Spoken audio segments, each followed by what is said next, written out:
నమస్తే, welcome to Raj news. Operation Sindoor ను ఏ ముహూర్తాన్ని మొదలు పెట్టారో కానీ పాకిస్తాన్కే కాదు, ఈ విషయంపై విమర్శలు చేసే ప్రతిపక్ష కాంగ్రెస్ కూడా ప్రధాని మోడీ దెబ్బకు చేతులెత్తేస్తోంది. పాకిస్తాన్తో యుద్ధం చేస్తామంటూ ఆపరేషన్ సింధూర్ ను మొదలుపెట్టిన మోడీ ఎందుకు మధ్యలోనే ఆపేశారని నిలదీస్తూ తెలంగాణ సీఎం రేవంత్ ఆధ్వర్యంలో ధర్నా నిర్వహించారు. దీనికి బీజేపీ నేతలతో కౌంటర్ ఇప్పించడంతో ఆగకుండా నరేంద్ర మోడీ తనదైన స్టైల్లో కాంగ్రెస్ అధిష్టానంపై పంజా విసిరారు. కాంగ్రెస్ కు చెందిన సీనియర్ నేత సల్మాన్ ఖుర్షీద్ కశ్మీర్ వివాదంలో అనూహ్యంగా బీజేపీని సమర్థిస్తూ కామెంట్ చేశారు. ఖుర్షీద్తో బీజేపీ అనుకూల కామెంట్ చేయడం వెనక మోడీ ఉన్నారని ప్రత్యేకంగా చెప్పాల్సిన అవసరం లేదు. ఈ దెబ్బతో ఆపరేషన్ సింధూర్ పై రేవంత్ రెడ్డి నేతృత్వం వహించిన జై హింద్ ర్యాలీ బూడిదలో పోసిన పన్నీరైంది.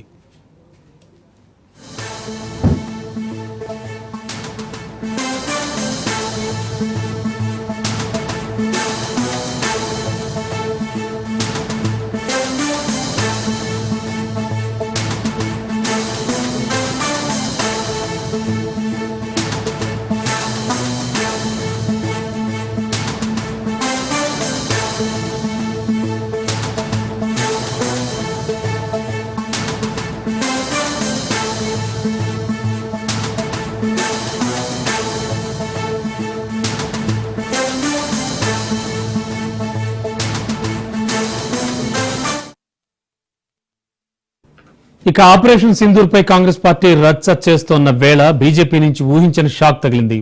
హైదరాబాద్ వేదికగా తెలంగాణ సీఎం రేవంత్ రెడ్డి ఆపరేషన్ సింధూర్ వ్యవహారంలో ప్రధాని మోడీకి వ్యతిరేకంగా జై హింద్ ర్యాలీ నిర్వహిస్తున్న సందర్భంలోనే ఆ పార్టీకి చెందిన సీనియర్ ముస్లిం నేత కేంద్ర మాజీ మంత్రి సల్మాన్ ఖుర్షీద్ బీజేపీకి జై కొట్టడంతో రాజకీయం కొత్త మలుపు తిరిగింది. సల్మాన్ ఖుర్షీద్ వంటి ముస్లిం మైనార్టీ నేత మోడీకి మద్దతుగా కామెంట్ చేయడంతో రేవంత్ రెడ్డితో పాటు ఆయన బాస్ రాహుల్ గాంధీ కూడా దిమ్మ తిరిగి మైండ్ బ్లాంక్ అయిందని కమలనాథులు విమర్శిస్తున్నారు. ఆపరేషన్ సింధూర్ తర్వాత కాంగ్రెస్ లోని చాలా మంది మైండ్ సెట్ మారిపోయిందని, హిపోక్రసీలో బతికే రేవంత్ రాహుల్ వంటి నేతలకి వాస్తవాలు అర్థం కావని బీజేపీ నేతలు చురకలంటిస్తున్నారు.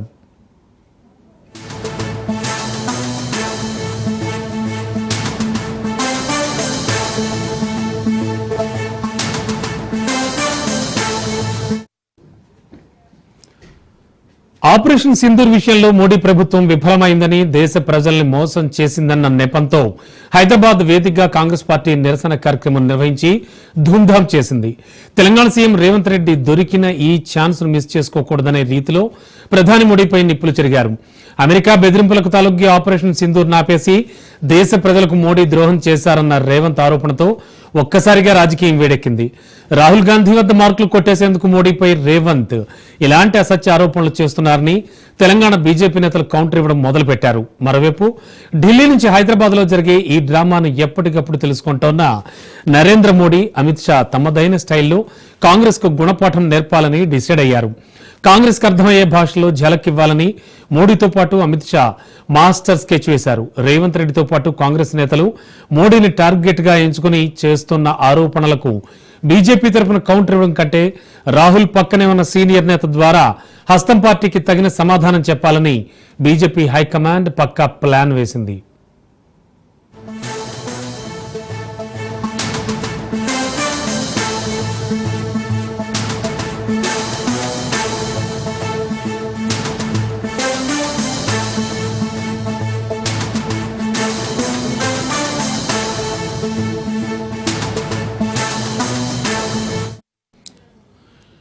కాంగ్రెస్ లో ఉంటూ మోడీ ప్రభుత్వ పనితీరును ప్రశంసిస్తోన్న కేంద్ర మాజీ మంత్రి శశి థరూర్ వైఖరితో కాంగ్రెస్ పెద్దలు మింగలేక కక్కలేక ఇబ్బంది పడుతున్నారు. ప్రస్తుతానికి శశి థరూర్ కు జతకట్టే రీతిలో కాంగ్రెస్ కు చెందిన కురువృద్ధుడు కేంద్ర మాజీ మంత్రి సల్మాన్ ఖుర్షీద్ మోడీ సర్కార్ కు జై కొట్టడం కొసమెరుపు.